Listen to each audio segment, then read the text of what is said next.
If you want to finish first, put yourself second. Because see, Danielle, I couldn't get the A's for me, but doing it for them was so much easier. I mean, it went from impossible to possible when I shifted it from doing it for me to doing it for them. So that's really who I am.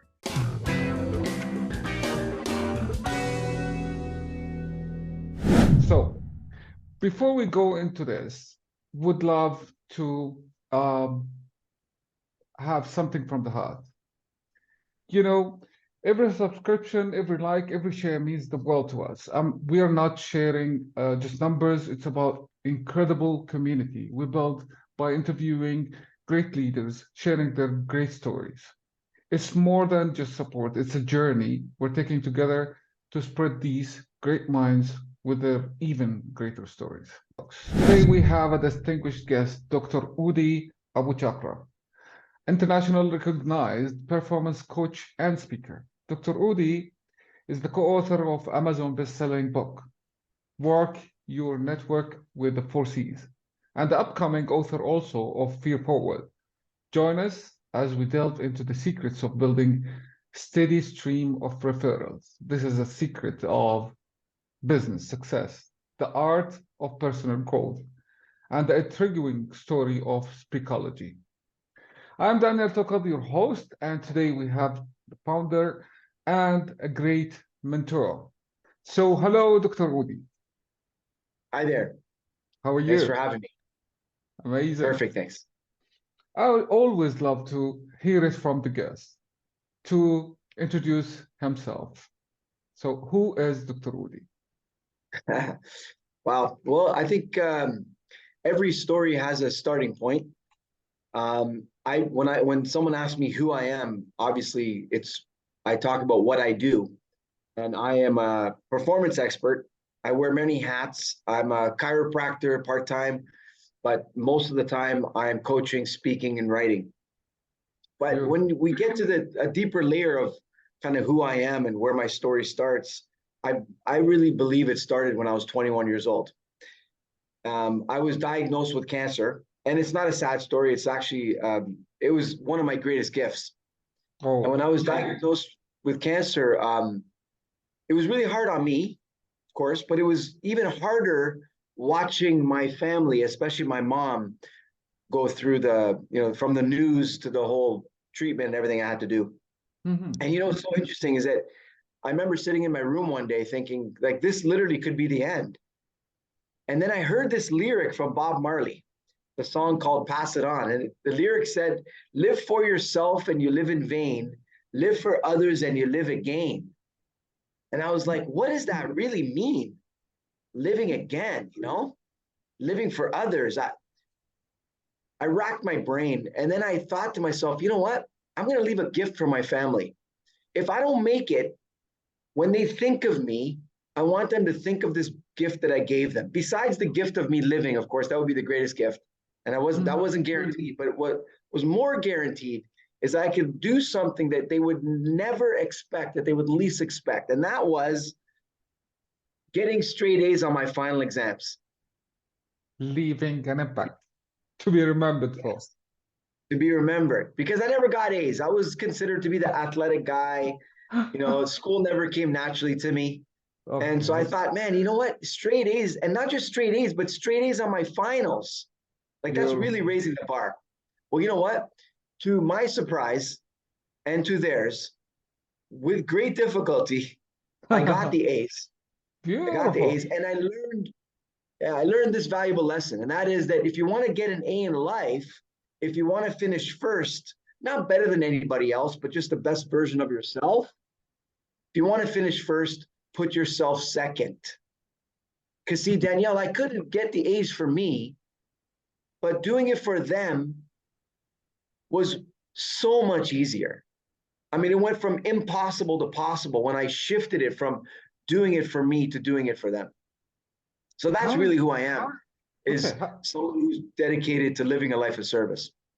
What's the difference between, like, how does it feel, or what will make it more powerful to consider doing it for others rather than just you? Yeah, I noticed this even today, 23 years later. Okay. Into my profession, I mean, but almost 30 years since that event that I was talking about, the cancer event when I was 21. I notice when I go to the clinic or when I'm coaching someone, if I didn't sleep the night before because I was coaching all night, I have a headache or something, right? As soon as I sit with somebody, the headache is gone. I don't even think about the headache. And then as soon as the meeting is over, the session is over, I'm now Back to headache. focused on self again. What was that? Back to headache. Back to the headache, right? So that's the difference, is it's self-focused versus other-focused. Now, I know a lot of people say to me, hold on a second, you got to put yourself first. And the truth is that I had put myself first, because when you have cancer staring you in the face, you know what's most important. You know what your life is about. And once you know what's most important and what your life is about, then you can focus on other people. Okay. All right. You have something called referral mastery. You are known for your expertise in helping professionals build steady stream of referrals. And you share something called ABCDES system on your profile. Can we talk about that? Yeah. Now they're similar and different. Let me separate them for you. So this building steady stream of referrals is mostly about how to network. And the boxes you need to tick in the minds of others before you can expect any significant referrals with any consistency. And that was based on the book that I wrote with Dr. Ivan Meisner, Work Your Network with the 4C's. So these are the 4 boxes you got to tick in the minds of others before you can expect them to refer to you. And we're challenging the notion that it's all about trust. Now, the truth is, if someone doesn't trust you, Danielle, you can't expect them to refer to you, right? Truthful, yeah. But if trust has been established, that doesn't mean referrals will come automatically, because the people who trust you the most are your family, and they're probably not your biggest referrals of business. So that's the 4C's concept. Cool. So to reach that trust, how can we do? I mean, I don't know Dr. Oudi. I met him twice, for example, but how can I make sure that he trusts me to refer me to new customers for my business? Yeah, see, that's the thing, is that what we're proposing is it's more than just credibility or trust. And in the business world, it's about competence. People need to trust you're good at your job first. Once competence has been established, then credibility becomes important. Let's And take even it if into a journey. Let's start from scratch. And you mentioned the 4C's, and I see that. Yeah, you mentioned competence and credibility, and so let's take it from scratch. What we need to do until we reach that point that yes, I'm 100% trust that people trust me, and I am just like going forward to have more referrals now. I'm ready. Okay, so let's start from the caveman, back to the caveman days. Let's go back there. You want to take a journey? Not that much. All right. Yeah. Okay. I'll go there briefly. So in the caveman days, if you were sitting with your family in a cave and somebody walked past your cave, okay, and then stopped, turned, and knocked on your imaginary caveman door, and you open the door, the first thing you would be thinking is not how competent this person is. It's the question you would be asking is, what do you think? Let me ask you. What do you think you'd be asking? Who's that guy? Fear. Fear. Fear. Yeah, absolutely. Fear. Who's that guy? What does he want? So what you want to establish first is, can I trust the person? That's step one. Now, if he turned around, right, and ran into the field and hunted an animal down for you and brought you back some fresh food, right? And you would be thinking, oh, that's very interesting, that he'd be good to have around, right? It'd be good. It's like talabat or Zomato or whatever those companies, delivery food companies are, but the truth is it's irrelevant how competent he is until you've established credibility, until you trust him, right? So we got credibility first, and competence is important. It's important to know that someone's good at their job, so we know that they're good to have around. But there's the two other C's, and the third C would be clarity of communication. Because if the person's a clear communicator, we're more likely to be able to help them and to be helped by them because we can communicate. Mm-hmm. And the last C is connectivity, which is a relatively new term, which has to do with the quality and quantity of your connections. Mm-hmm. So back then, if you notice that this guy not only can, bring you a fresh kill in terms of food, but he knows the person who has the tomatoes, he knows, where to build the house and where to get equipment and he knows everyone in town, he's well connected, you would want to rub shoulders with this person. So there you have it, the 4 C's. Establishing credibility is first, competence is second, and not necessarily in that order, but definitely credibility first. But then you want to establish competence, clarity of communication, and a connectivity. But hold on now. Yeah. In the business world, it changes. So now let's fast forward the clock. You're with your son, daughter at a football match. They're playing football. You get an emergency call. You got to go to work. You want to leave your kids with the other parents that you just met. I can tell you right now that I would leave my children with you because I trust you. I wouldn't have to think twice, Danielle. And even though we don't know each other that well, but I trust you to say, Danielle, can you just watch my kids? I got to go to work for just an hour. I'll be right back. Okay, but that doesn't mean, let's say you're a brain surgeon. That doesn't mean I'm going to allow you to do surgery on my son or daughter's brain just because I trust you to take care of them. Because I need to trust you're good at your job. So in the business world, it's the other way around.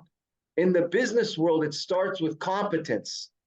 I got to trust, if you will, that you're good at your job, that you have a high level of competence before you work on my teeth, work on my brain, or work on my marketing. Here's the question. Here's the question. Okay. We always look at it from the perspective of the caveman who just went to open the door. Okay? Yeah. But what about this was knocking on the door? How he can sense that credibility is building up? I mean, I killed that animal and brought it to this guy, and I still don't feel that he trusts me. Okay? So what are the signs that I feel, okay, maybe he's talking good at me because he's with me now, but he's not fully trusting me. When I leave, this is what I want. When I leave, he will talk good words about me. How do I know? Well, I have a saying that I heard from a friend of mine that says everything speaks, right? So, people say to me, I messaged this person and I didn't hear back if they're confirmed to attend my event or not. I say, well, you did hear back because you not hearing back is news. Oh, yeah. Yeah. So it's not responding is the negative answer, right? Yeah. No response is the response. And so as human beings, whether we like it or not, you're right. I'm judging that guy who knocked on my caveman door. I'm judging him. I'm assessing his level of the 4 C's. But he's doing the same with me. In fact, everyone is.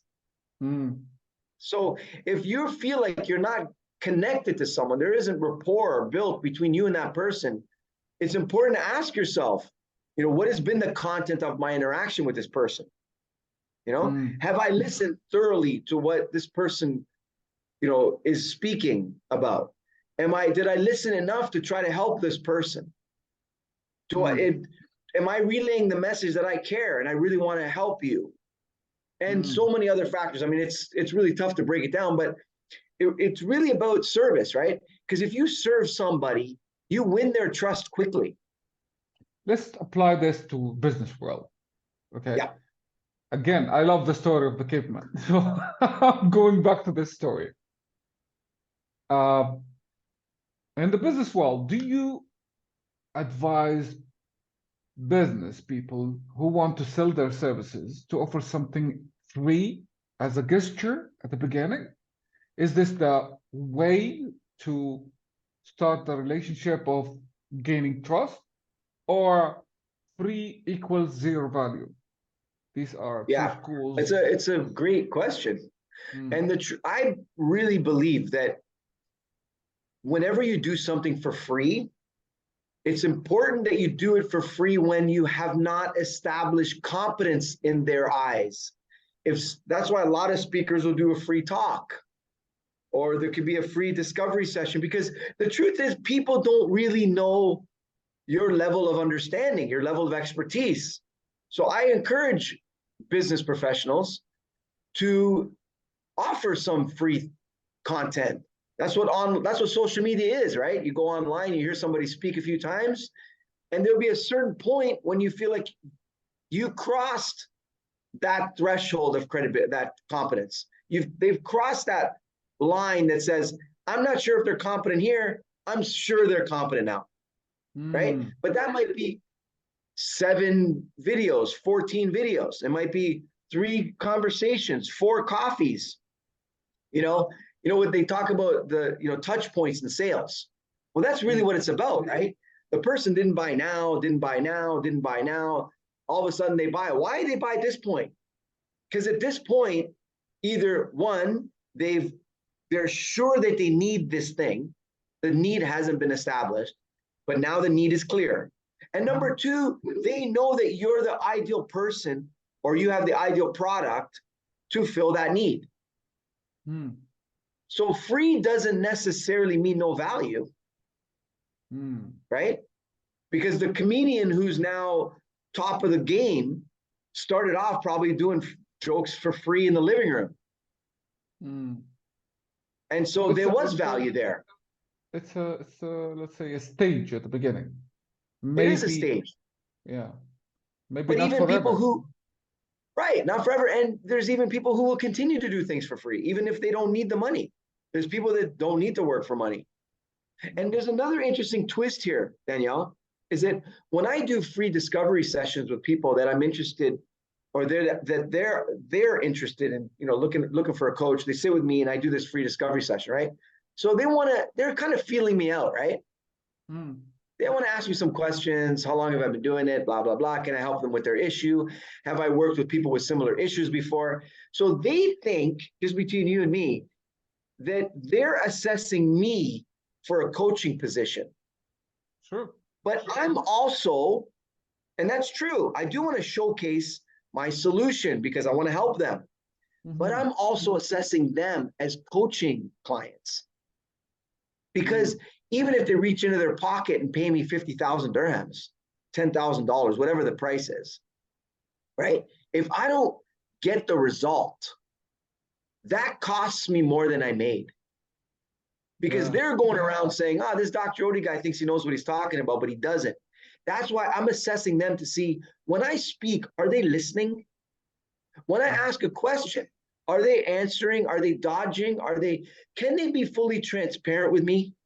When I ask them, hey, tell me what happened here. And if I go into a personal area, I feel like they can't divulge that information, then I know they're not ready. You see?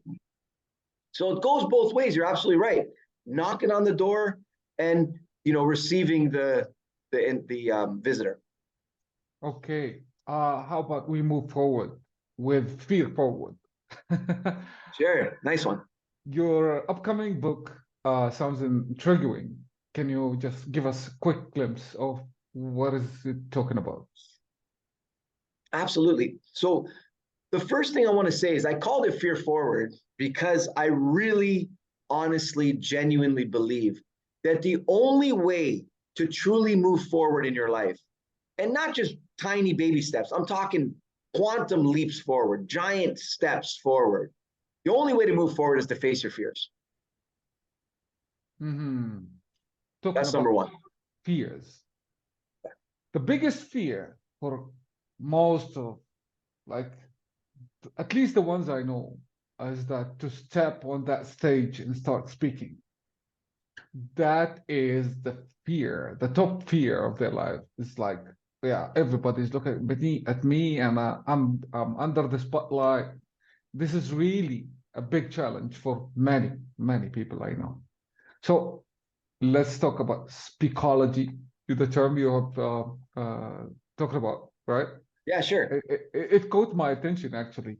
Let's walk through this into the speaking, let's say, experience, and how fearless or still people feel the fear inside them while they speak. It depends, like Okay. the audience is 10 or 10,000. The fear is bigger, right? Well, not necessarily audience size, but that does play a role. But you know what I'm going to do? I'm going to actually bridge the two concepts together for you: fear forward and the whole fear of speaking specifically. Okay. That way I'll cover both. So Yeah. here's the idea: you're only going to move forward in life if you face your fears. That's number one. But number two, I want people to understand that we've moved away from the word fear, honestly. We'll talk about anxiety, being nervous, having a challenge, an issue, a problem, or I'm stressed. But the truth is, if you peel all those away, those labels away, you'll find fear sitting underneath. And so, what we are traditionally, when we think of fear, we think that we fear that which we don't know, what we call FOTU, F-O-T-U, fear of the unknown, right? I'm invited to speak at a conference. There's 50 CEOs there. Or like you said, there's 10,000 people. Or it's even a boardroom with 7, but I'm terrified of speaking. Now, people think they're afraid because they're afraid of uncertainty. I don't know what's going to happen. I'm afraid of the unknown. But the truth is, what you're really afraid of is the known. And the known is the past. So if you have an upcoming speech, you're not afraid of what you don't know about that presentation. What you're afraid of is re-experiencing something from your past in this next upcoming event. So really, we're afraid of history repeating itself. I'll give you an example. Yeah. Okay. I was invited to speak at a young leaders development program in Dubai. There was the co-founder of Nintendo speaking. There was a VP of Boeing speaking. There was Nestle CEO, I believe, was speaking there. There was an astronaut, a Nobel Prize winner, some pretty impressive speakers. Wow. Now, I noticed that I was there to speak about overcoming your fear of speaking. Now, the organizer of the event was speaking to the youngsters, teenagers, and was saying, okay, who would like to answer this question? And he noticed there was a table next to me where the girls didn't want to take the mic. They didn't want to speak. They avoided eye contact. They looked away, you know? And so he said, hey guys, you're never gonna, break your fear of speaking unless you practice. So he said, let's just take a break. I walked over to that table, and I'll never forget this young girl named Tamara. And I said, Tamara, can I just ask you, you're clearly nervous about speaking. Well, how come you turned down his invitation to speak? She's like, oh, I'm scared. I said, I know, but what are you afraid of? And she said, I guess I'm afraid of the unknown. I don't really know. And I said, well, no, you can't be afraid of something you don't know, because you need some information, some substance, some content in your mind to generate an emotion, to generate a fear. And she's thought about it. And she said, well, to be honest with you, I've never spoken before. So how can I be afraid of some past event happening if there isn't a past event, frankly? And I said, that's because you don't recognize a past event. You think it has to be a big room like this with a big stage and you carrying a microphone. And so once I helped her realize it has to be a similar event, guess what it was? She was in grade, I don't know, 6 or 7. She stood up, the teacher asked her a question, and she spoke broken English, okay? And they laughed at her. The students in her class laughed at her. And I said to her, what are you afraid of happening today? And guess what, Danielle? She was afraid of the exact same thing, them laughing at her broken English. Now, here's the magic. I coached her relative, I had a little bit of time. I coached her, not all the way, but I made a serious impact. I got on stage. It was my turn to speak. And I thought to myself, Tamara, hey, would you like to come up and say a few words? I didn't tell everyone what I did with her. She was the smallest, shortest girl in the room, the youngest girl in the room. She stood up, walked towards the stage. Danielle, was like the sea parted before her as she navigated through all the people. She got to the stage and said, what do you want me to say? With confidence. And I said, I don't know. Tell me about discipline. What are your thoughts on, just made something up. Tell me your thoughts on discipline. She spoke a few words. They gave her a standing ovation. I'm telling you, this little pussycat, this little scared pussycat walked off the stage like a full-grown lion. Mm-hmm. And you could hear the roar in the audience. It was such a beautiful thing. So that's where our fears come from. And I'll tell you a little bit about Speakology in a second, but I think you have a follow-up. All right, just let me go back there. Yeah. Fear of the unknown. Does that mean if I cross that fear barrier, okay, I stood on that stage and I took the mic and I did it, okay?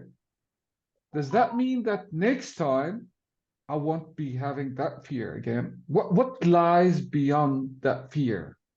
It's like, good question. mm, Okay. That's why I said to you, I didn't go fully with her. I didn't fully help her because I didn't have the time.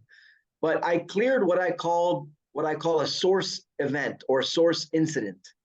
See, I cleared one source incident in her class, and she was able to speak that day. Okay, but there could be multiple source incidents, multiple reasons for this fear, and you got to take care of all the components. So yes, you sometimes when you cross that fear barrier, as you said, by clearing a past event, you're done. But sometimes not. But yep, Still, I have that means there's multiple incidents that you haven't cleared. Yeah, that's number one. Number two, that doesn't mean you're totally immune to being anxious, nervous, or afraid as a speaker, because I coach someone who works at the UN, and she called me one day and said, Oudi, I hate you. And I said, why? She said, because I'm speaking to 11 world leaders. I said, that's a great opportunity. She said, I know, but I'm terrified. So when I coached her, she kept getting promoted and promoted. And now she's reached a level that she considers to be out of her comfort zone, which just means that this has exposed a fear she's not aware of, a deeper fear from her past. Now, Danielle, let me mention one other thing. I mentioned at the beginning about fear that if you want to move forward in life, you got to face your fears, right? True. Okay. But once you clear your fears, the fears you're conscious of, as you move forward in life, you will uncover fears you never knew you had, unconscious fears. See? So when you clear your fear, your threshold, as you called it, you're now speaking, but you might be speaking on a greater stage, or you might be speaking to a higher caliber of people that could re-trigger or uncover those unconscious fears that you thought or you never knew you had or you thought you buried. That's why the secret to moving forward, think of it like a slingshot. You, as a kid, did you ever used to play with a slingshot? Yeah, of course. I did. Okay. Here's the fear forward method. It's a method. It's not just the title of the book. The fear forward method realizes that if you want to move forward in life, you actually, like the rock, you got to pull it back. That's why we go to the past and clear past what we call source events or source incidents. And at the same time, when you take someone back, like the rubber bands being stretched, you got to stretch your perspective on a past event. Beautiful. So that's basically how you move forward. Now, in the speaking world, you asked about Speakology. You want me to touch on that real quick? Quick, please. Okay. So Speakology stands for a speaking methodology and a speaking psychology. Just like my book, Etology, is about an eating methodology and eating psychology. Now, there's two worlds when it comes to speaking. There's the inner world of speaking, and there's the outer world of speaking. The inner world of speaking is the thinker behind the speaker. And the outer world of speaking is the communicator in the words in front of the speaker. Does it make sense? Okay. Sure. The inner world is about confidence, and the outer world is about content. But most people don't have these two worlds. They don't have both the worlds empowered. For example, someone might have a great story, great content, right? Cool. They're content rich, and they might even be structurally sound. They have good structure to the presentation. They have, great content, right? Beautiful story, let's say. But now they go in front of a group of, I don't know, an audience. Maybe they're pitching something to get funding, but the investors don't see confidence. So I always say, what's the point of a perfectly crafted speech that's content rich, structurally simple, when you don't have the confidence to deliver it? That's like a bird without wings. I can just live the things you're saying, because I've been there and I was on stage, and while I speak, there is an inner conversation. You are just like talking out the content. You're talking and you're just like talking to the audience, but inside you, did I do it well? What's the next step? How should I move? Was that okay? Yeah, there is a conversation going inside you. And this is like, if it's going high, it will affect your speaking. If it's going low, I'm lost. I forgot all that stuff. Yeah, so I recall this inner and outer conversation. It's amazing how you describe it. Thank you. But I'll just tell you that I actually call the inner world winning the war within. I have a program called The Psychology of Speaking, Win the War Within. Because when you step onto a stage, you bring your whole life with you. And people can see through you. They can see if you're confident. They can see if you're, on the salesy side. They can see if you're, just memorizing or speaking from the heart. Quickly, we need 2 minutes. Takeaway, impact to the world. What would you like to say to the now young generation or upcoming generation? What's your message? Yeah, my message is, look, everything starts with self. And there's a saying that I heard beautifully put from Dr. John DeMartini the first time I heard this was, know thyself, be thyself, love thyself. But my question to people is, how can you love yourself if you're not being yourself? And how can you be yourself if you don't know yourself?